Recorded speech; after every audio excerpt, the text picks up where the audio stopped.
Hello, my YouTube friends. Thanks for joining in tonight. Ah, man, I get so pumped up, man. The other night I did a show on the unboxing of the Shure 55SH microphone. And if you notice, guys, I'm not talking through my Shure SM7B microphone tonight. This is such a beauty. I love this microphone, man. It is one of the greatest of all time, and it rocks. Rock your socks off, man. But tonight, the other night, last night or night before last, I did an unboxing on that Shure 55, and I promised you guys I would do a track or a show tonight talking about what I thought about the Shure 55 SH microphone, and I was going to give you my honest opinion. And before I could even get a video out, one of my guys wrote in and said, "Audio Master." I watched the post on the unboxing of the Shure 55. Can you please give me your honest opinion before I purchase? Thanks, Donnie Costner. Wow. You know what? I always try to give my honest opinion, Donnie, but I will break it down tonight on my personal thoughts on this microphone. As you know, I hope the audio is clear. I don't know. This is my first time to use this microphone. And so, on a live show, I did test it out and I came across some things that I was like, are you kidding me? But hold your horses, man. It gets good, okay? So I got the microphone in, I did the unboxing. I actually listened to it for the first time. I actually had it on the same setting as all my other shows that I use my Shure SM7B microphone on. And so when I plugged it up, the first thing that I noticed was huge popping peas and plosives going into the microphone. It was insane. I was like, "Are you kidding me? Wow, it sounds good." Okay, I can hear everything really clear and everything, but the problem with the P, right? The P can drive you insane, man, and, especially on those tracks. Those popping Ps, man, can't have them in the tracks. So I was thinking, well, maybe they were thinking just use a pop filter on this, microphone or just don't get up close and work the proximity effect of this microphone and if it has one. So as I started getting closer to the microphone, I could notice there was, some proximity effect working. I think you guys can hear the deepness in the voice as I get closer to the mic. So the proximity effect works nice. However, the popping P's were killing me, man. The were just way too much. So I said, you know what? Even if I lose the warranty on this microphone, it don't matter. I'm going to open it up and see what the heck's going on. So I did, and you wouldn't believe how little screen material they have in this microphone to stop the wind from going into the capsule.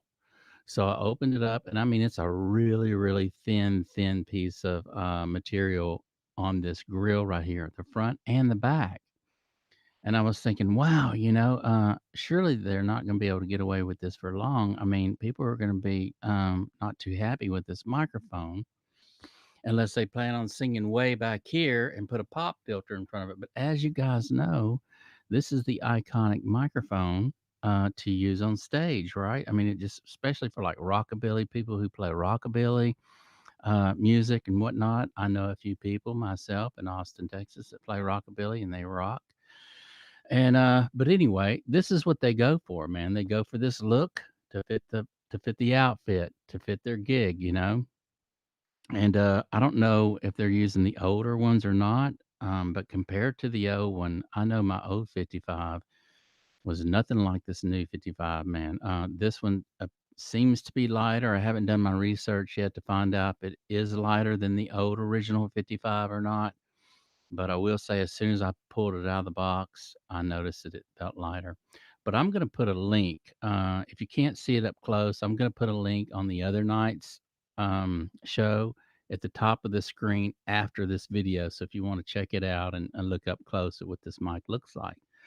So I took the mic apart. Okay. So if I lose the warranty on it, it doesn't matter. I really don't care. I just wanted to buy it to compare it to my old 55 and to have this nostalgic look in my studio. But in my cans right now, it sounds pretty good. And it sounds like the proximity effect is working. And I can get up a lot closer than before. So I opened it up. There's four screws on the front. You can get inside of it. And I took some pictures to let you see what I did to it. I had to alter the microphone so that I could even get up this close without all the plosives going into the mic. So I'm going to show you some pictures here and I'm going to show you what I did. Okay. I hope I can get at an angle where you guys can see this. But in the center of this picture is the capsule. Okay. And then around it, you can see where I put extra foam so that anything is coming from the back of the microphone will stop it from coming in. Okay, see that round thing in the middle? That's the capsule. And see that dark black foam looking stuff? That's my foam that I added. And I cut an X in the foam and slipped it over that round thing, which is the capsule. Okay. And then tucked all that in. Let me get rid of this right here. So, Donnie, I'm going to give you my honest opinion. Let me just take it down off the screen so the guys can see what's going on. You take it off. Okay, and let me check my audio again, make sure I didn't kick myself out, because that will happen. Okay, I still got sound. Okay, so I showed you the picture, this picture right here, and the black stuff is what I added in there. Like I said, that was all hollow. You could see air and wind and whatever else could come from behind the microphone as well because it's an open grill. Okay, so I modded this thing to be better, and I don't know why they just didn't do it in the get go, right? So, and this is another picture.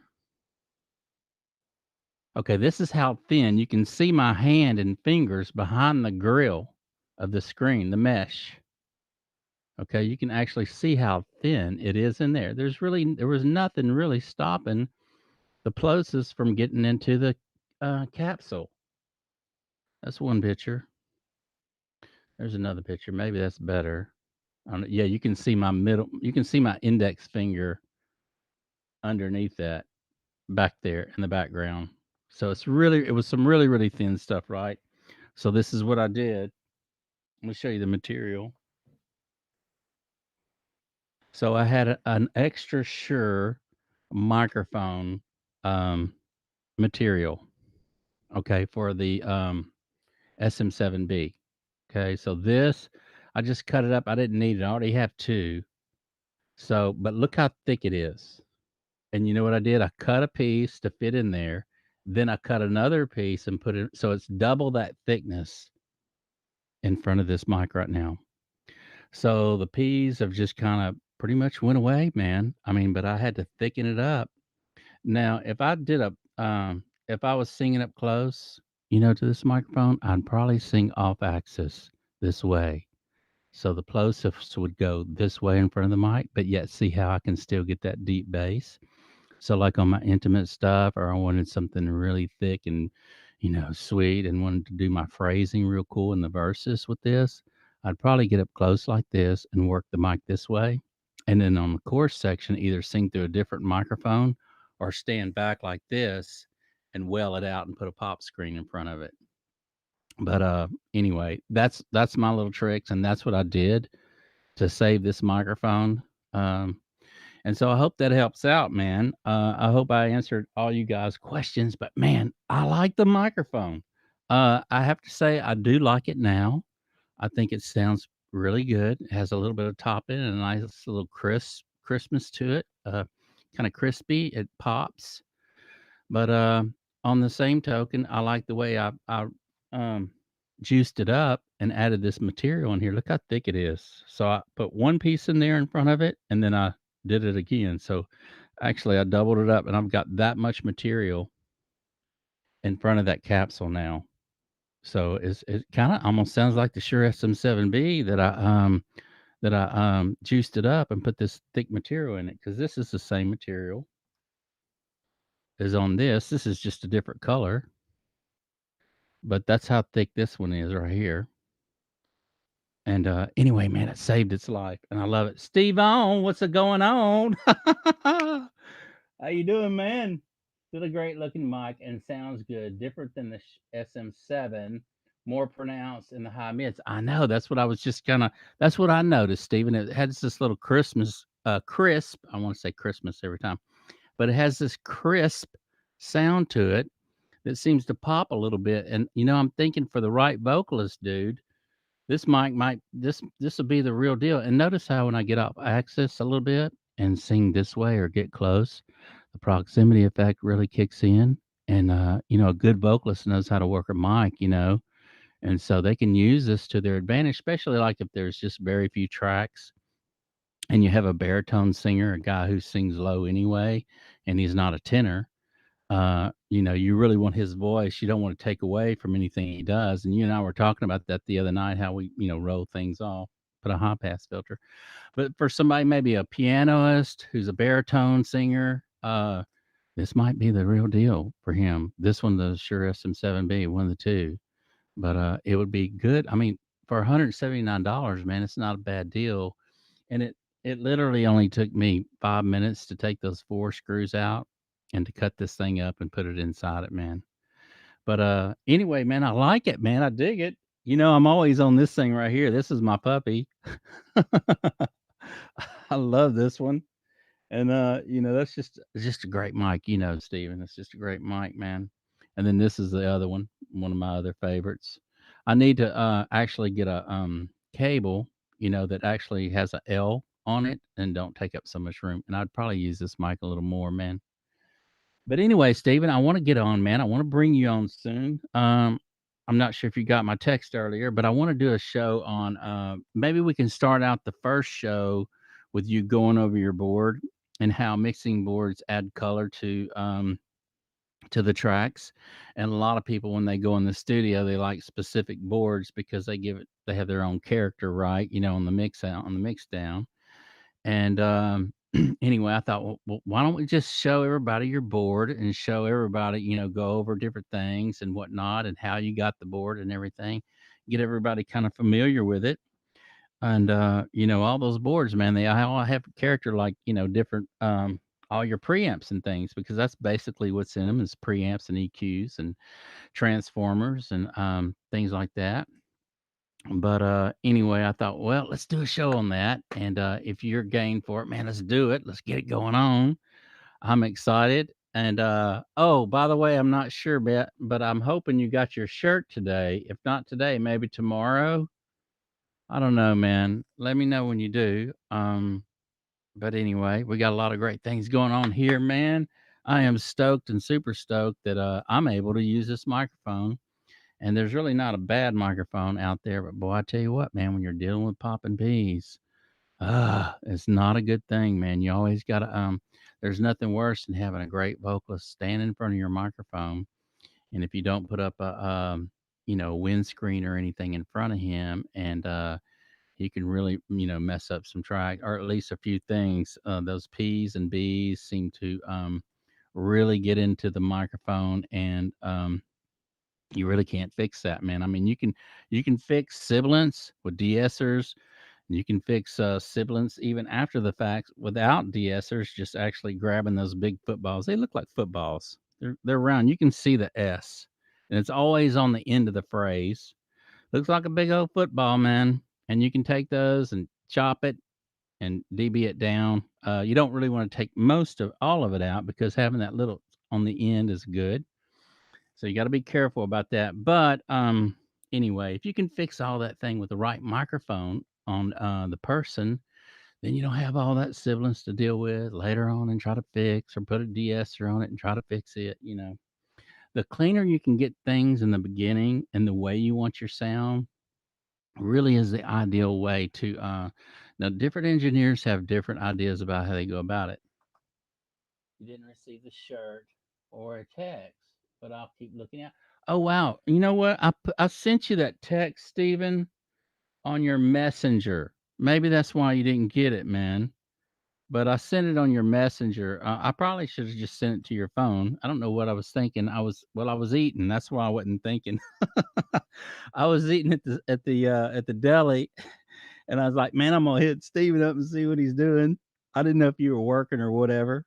But I was just gonna hit you up anyway and text you. But I text you on your messenger, man. So anyway, a lot of engineers like to track after the fact. They'll put everything down and they'll say, okay, well, I'll fix it in the mix, or I'll do this, or I'll add second or third harmonics to the voice later on, or I'll add delays and everything after the fact. And that's cool. I like to sometimes do that too as well, add my delays and EQ on subgroups and everything later on. But the less if you're getting the opportunity to track and to mix, and you know the band and you know their style of music, it's a good idea to go ahead and play your cards right and think way ahead of time. Start listening to some music that they like to that they sound like that as a reference track that they want to kind of get their tracks close to, how loud the drums are in the mix, how loud the guitars are in the mix, and all that other good stuff. And then that way it'll save you tons of time later on trying to fix things later on, right? But I wanted to show you something, Steven. Here, let me get you back in the picture. Okay. Uh, uh, I got you. I got you. Understand. I won't do that no more. I won't send you text by messenger. And I'll just wait till the end of the day to text you anyway, man, and I'll hit you up on your phone. But look what I did today. So today I got an old CD in, Steven, and I want you to order this baby. It's $7, but it's back in the day when my oldest brother would take me all over the place when I was a kid, and he would always take me down the beach, especially if I washed his car for him. But he turned me on to this guy back when this guy's first album came out, and I want you to listen to this and buy it. You can buy it on Amazon. I'm gonna show you the picture. You're gonna know who it is. It's his first album. It came out in 1978. I was just a kid riding around with my oldest brother. But anyway, Bob Ludwig mixed this song, mastered this song. You know Bob. He's just about on everybody's famous records. But I want you to listen to the dynamics in this song, man, because it's just insane how things have just gotten lost throughout time of how the engineers mix and master today. So I'm gonna show you who it is. It's his first album. Do you recognize the guy right there?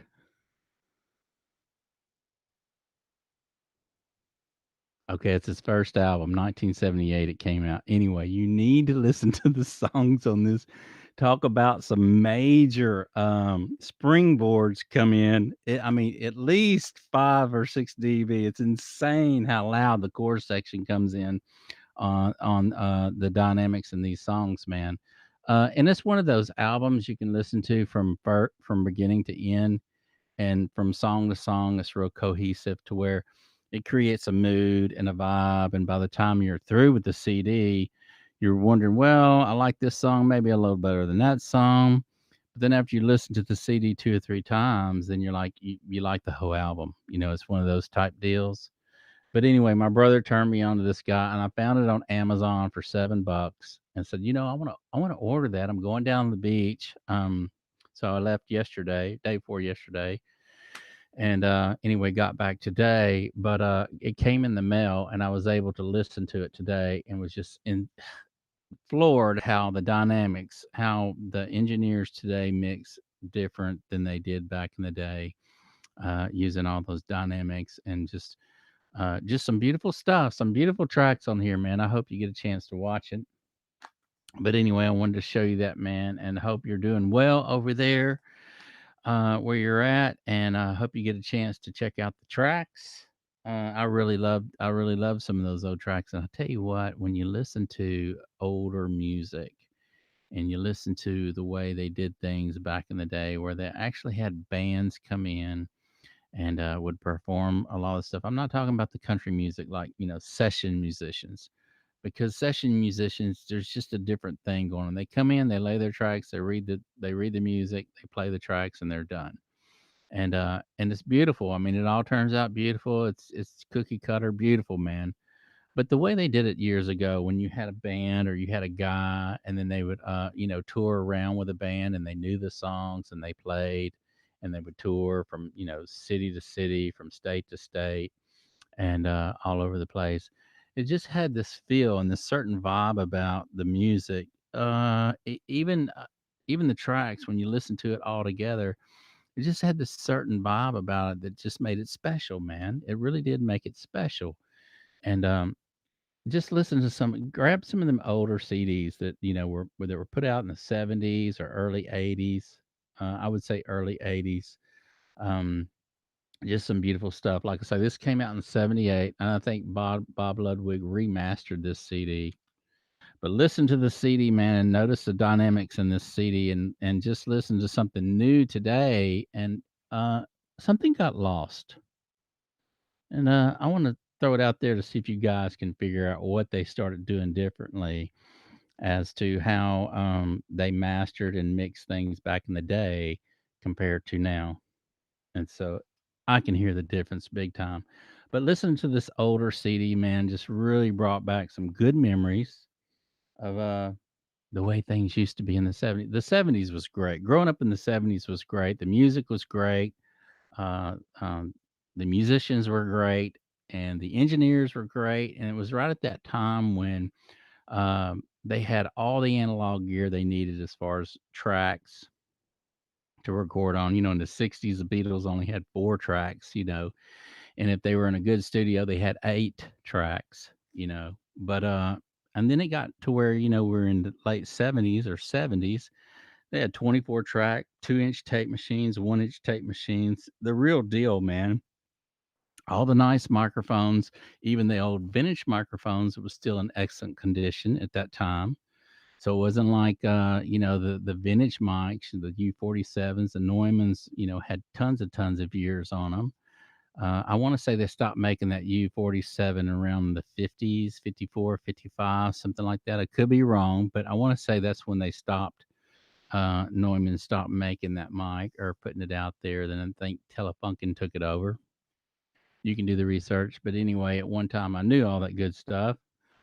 But anyway, they had all those great microphones. They had the tape machines. They had the musicians that were in bands, and they played together. They rehearsed together, probably 2, 3, 4, 5 times a week, and they were on their game, man. They were young. They were on their top of the game, and they were going to these different studios, and they were tracking on different mixing boards. Some were tracking on Tridents. Trident was a big thing, just because they had that certain huge sound. And they're just mixing boards play a large role as to how your sound is, and that's why a lot of people that know the business and have been in top notch studios kind of desire what studio they want to go in, and what room they want to track on, what type of board they want to track on. So anyway, there's a lot of great musicians out there. There's a lot of great engineers out there, and there's a lot of great mastering engineers out there. It's just we're at that time in this era that we're in, where a lot of them are getting old and things are fading off, and they're not doing things the way they used to. And you can send your stuff off now, and they'll master things in a computer, and just gotten away from a lot of the good stuff and how it was mixed and mastered from the day when a lot of the great musicians were around and playing. And I think of Steely Dan, I think of Stevie Nicks, I think of Tom Petty, I think of Boston. Um, I don't know, Journey. I think of all those groups in the early '80s, and then in the '80s, I think of Billy Idol, the Police. All those people like that, man, that could go to these top-notch studios, man, and just blow it out with some great tracks, man. That music's just timeless. And anyway, buy you an album.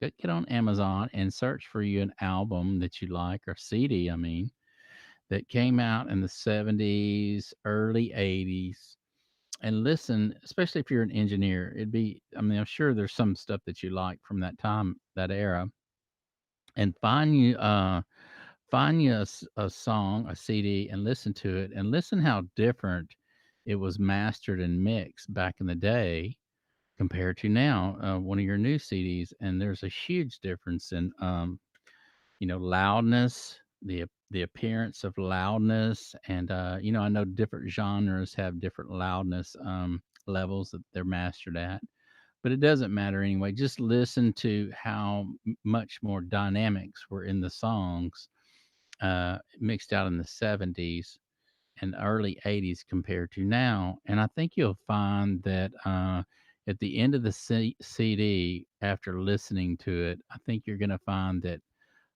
it's much more pleasing to the ears. And also, it kind of makes you feel like you're at a live performance. It kind of makes you feel like you're there with the artist performing.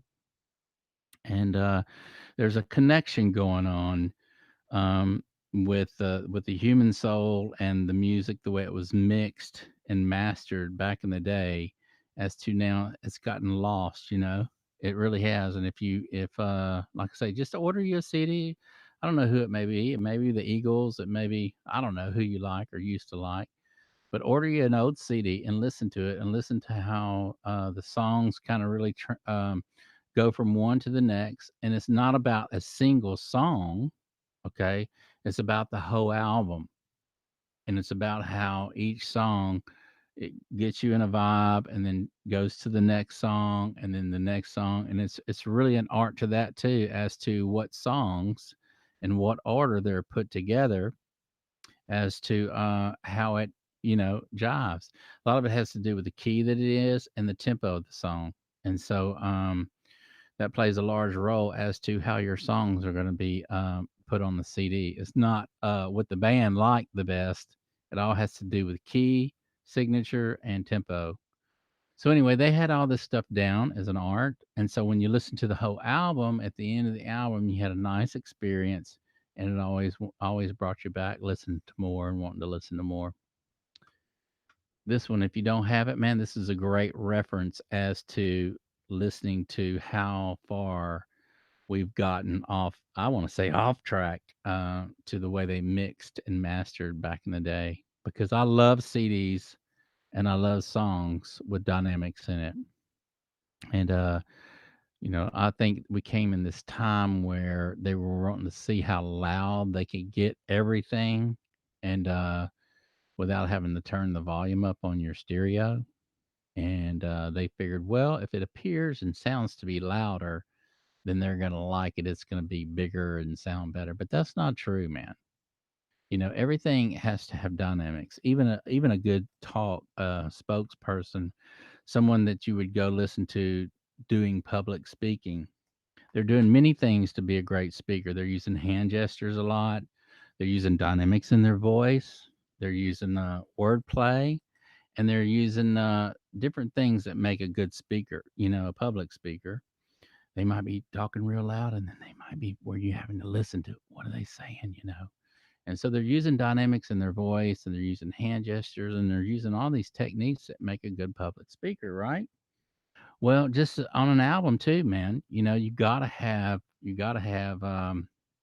different dynamics going on and whatnot to create that vibe of, capturing the listener's attention, and not just capturing their attention, but keeping their attention to where, you keep their attention the whole album. And that's what it was about. Nowadays, it's about a single, and that's why everybody's doing singles. They'll come up with a single, they'll promote it and push it and blow it out the door, and then everybody's sick of hearing it, and then they move on and do something different. And that's just the way it is.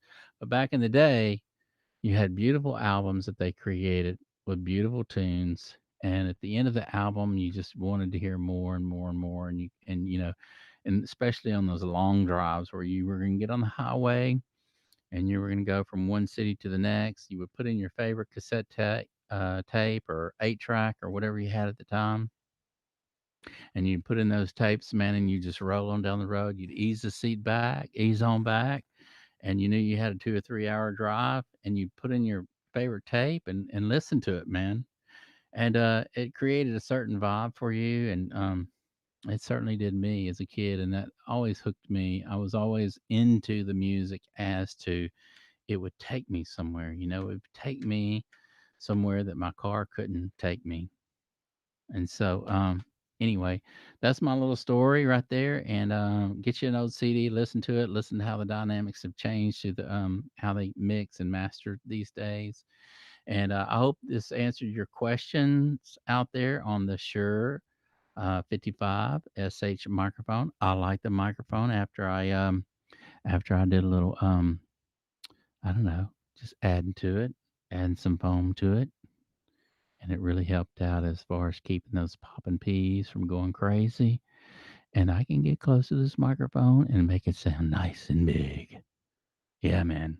I like it. Get you one, man. I'm gonna put a link down there below where you can get one and do the same thing to your mic, and it'll make it easy for you to find one. They'll ship it out to you right away. And also, I'm gonna put a link up there at the top of the video on the unboxing of this microphone, so you can see the up close pics of it and whatnot. So I hope you enjoyed the show, man, and join us tomorrow night. We're going to come on tomorrow night. Maybe I can get Steven on here, and we might be doing a test run, just to see if we can get our audio in and everything. To because you guys are going to be hanging out with us. We're going to be going over his board and everything, and we got some great content coming, man. Do not want to miss out. Hit that subscribe button. I think it's right down snare in the corner, like a snare. Wrap it up, dap, dap. Hit that subscribe button, and you know the deal. Slam that bell out the park, man. Get your grand slam, and we will see you tomorrow.